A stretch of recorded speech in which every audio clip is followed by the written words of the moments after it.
Shalom, perkenalkan nama saya Ningsiani. Saya bersama dengan teman saya Irmania Jome.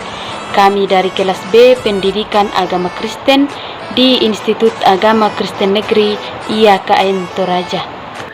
Tujuan kami membuat video ini untuk memenuhi tugas pada mata kuliah Sejarah Gereja 1 yang diampu oleh Bapak Christian Eliazar Randalele MPD.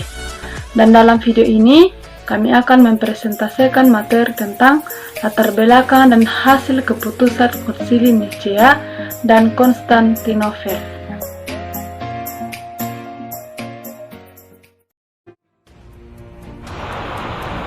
Setelah penghambatan penganiayaan dalam gereja berakhir, gereja hidup dengan tenang. Namun, itu tidak berarti bahwa masalah dalam gereja telah selesai.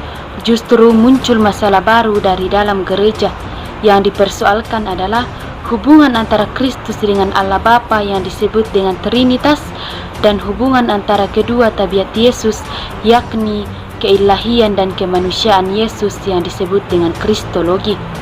Bertolak dari ajaran filsafat Yunani Romawi tentang Tuhan dan Logos, firman mengenal roh, para teolog mencoba untuk memaparkan iman Kristen secara sistematis dan ilmiah dengan menggunakan pendekatan tentang Logos tadi.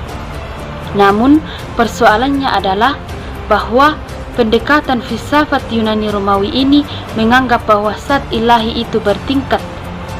Dengan demikian, apabila iman Kristen dijelaskan dari segi pendekatan filsafat Yunani Romawi, maka akan menempatkan Kristus dan Roh itu di bawah Allah Bapa. Hal ini menimbulkan pergumulan di antara teolog Kristen pada zaman itu. Di satu sisi, mereka ingin menjelaskan iman Kristen dengan menggunakan wawasan-wawasan yang dapat dimengerti oleh orang-orang sezaman mereka. Namun di sisi lain, mereka tidak ingin menyimpang dari sabda ilahi dalam Alkitab.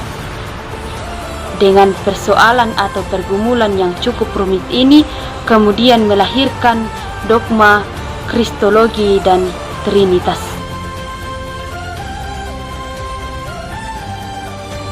Persoalan Trinitas. Pertikaian antara Irenaeus Athanasius tentang kesatuan Allah dan Kristus, dan Origenes Arius tentang mengabaikan keesaan Allah dan keutuhan Kristus. Pertikaian diselesaikan pada Konsili Nicea dan Konsili Konstantinopel.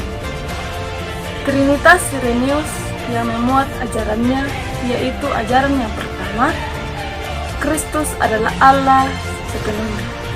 Ajaran yang kedua, melalui sakramen, anugerah Allah dicurahkan kepada manusia. Trinitas Athanasius yang memuat ajarannya, yaitu Kristus adalah Allah yang sepenuhnya dan tidak boleh dibedakan dengan Allah Bapa. Kalau Kristus bukan Bapa, maka bagaimana mungkin kita memperoleh kekekalan? Trinitas Origenes yang banyak dipengaruhi oleh filsafat dan gnostik, yang memuat ajarannya, yaitu yang pertama, tentang terjadinya dunia dan kita, bahwa pada awalnya ada Allah yang dikelilingi oleh malaikat-malaikat yang tak terhitung jumlahnya, sedang bumi dan manusia belum ada. Kemudian para malaikat tersebut kecuali satu menjauh dari Allah.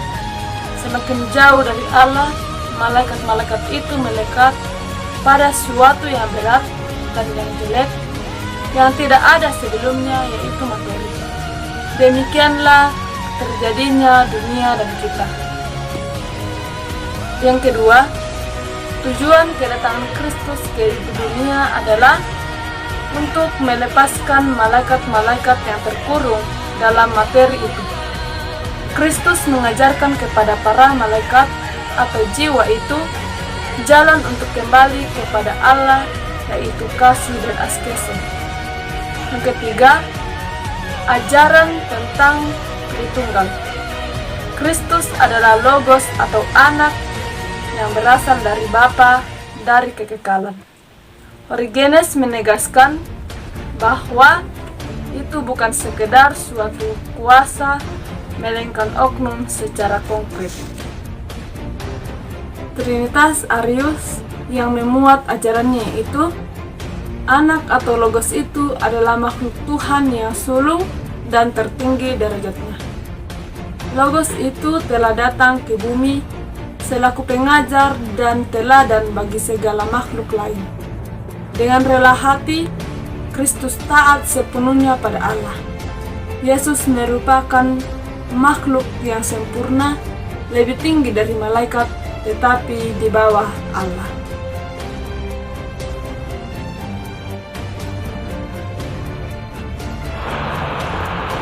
Pertikaian kristologi dari beberapa tokoh berikut ini berlangsung sampai Konsili Kalsedon tahun 451. Tokoh yang pertama yaitu Apollinaris 310 sampai 390. Demikian ajarannya tentang Kristus. Kristus memiliki tubuh dan jiwa manusia, namun rohnya bukanlah roh manusia melainkan roh ilahi. Apollinaris memakai satu istilah teknis, Theos Sarkophoros, artinya Allah yang memikul daging. Di dalam dirinya sendiri Allah tidak menderita, tetapi di dalam tabiatnya yang memikul daging, Allah menderita melalui tubuhnya. Allah tidak makan, Allah tidak menangis, dan Allah tidak dahaga, melainkan yang makan, menangis, dan dahaga adalah tubuhnya. Ajaran ini ditolak oleh Konsili Konstantinopel tahun 381. Tokoh yang kedua yaitu Nestorius. Pemahamannya tentang Kristus yaitu bahwa kedua tabiat Kristus itu tidak memiliki hubungan yang erat, misalnya seperti minyak dengan air dalam satu gelas. Zat-zat ini tidak bercampur, melainkan masing-masing mempertahankan sifatnya sendiri. Tokoh yang ketiga yaitu Cyrillus. Menurut Uskup Alexandria 412 sampai 444 ini, bahwa hubungan antara Kristus, kedua tabiat Kristus itu sama seperti hubungan antara air dengan susu. Sifat khusus dari air itu tidak nampak ketika dicampurkan dengan susu. Demikian pun dengan sifat kemanusiaan Kristus tidak akan nampak ketika digabungkan dengan sifat keilahian Kristus, sehingga tubuh Kristus diambil alih oleh sifat-sifat ilahi. Nestorius menekankan sifat kemanusiaan Kristus, sedangkan Cyrillus menekankan sifat keilahian Kristus. Menghadapi pertikaian kristologi tersebut, Theodosius II mengadakan sidang atau konsili yang dihadiri oleh 60 uskup dengan putusan bahwa Cyrillus lah yang menang dan ajaran Nestorius ditolak oleh gereja. Nestorius kemudian dibuang. 17 tahun kemudian, pertikaian ini kembali berkobar ketika seorang ahli sarjana teologi, seorang birawan tua dari Konstantinopel yang bernama Eutyches, yang mengajarkan bahwa Kristus itu hanya bertabiat satu saja, yaitu Kristus memiliki sifat ilahi dan bukan manusia, atau yang disebut dengan monofisik. Mono artinya satu dan fisik artinya tabiat. Atau dengan kata lain, Eutyches mengorbankan kemanusiaan Kristus dan menekankan keilahian Kristus. Atas ajakan Leo I, maka Kaisar sepakat untuk menyelenggarakan konsili oikumenis keempat di Kalsedon. Dalam konsili yang dihadiri oleh 600 uskup ini menghasilkan satu keputusan kompromi atau jalan tengah yang memutuskan bahwa Kristus bukan bertabiat satu Alexandria dan bukan bertabiat dua Antioquia, melainkan bertabiat dua dalam satu oknum. Dengan putusan ini, gereja telah mengaku bahwa Yesus Kristus dalam dunia ini merupakan satu rahasia yang tak dapat dipahami oleh akal budi manusia. Akibat dari konsili oikumenis atau konsili Kalsedon keempat ini adalah merusak persekutuan dalam gereja, di mana beberapa gereja memisahkan diri dari gereja Katolik AM.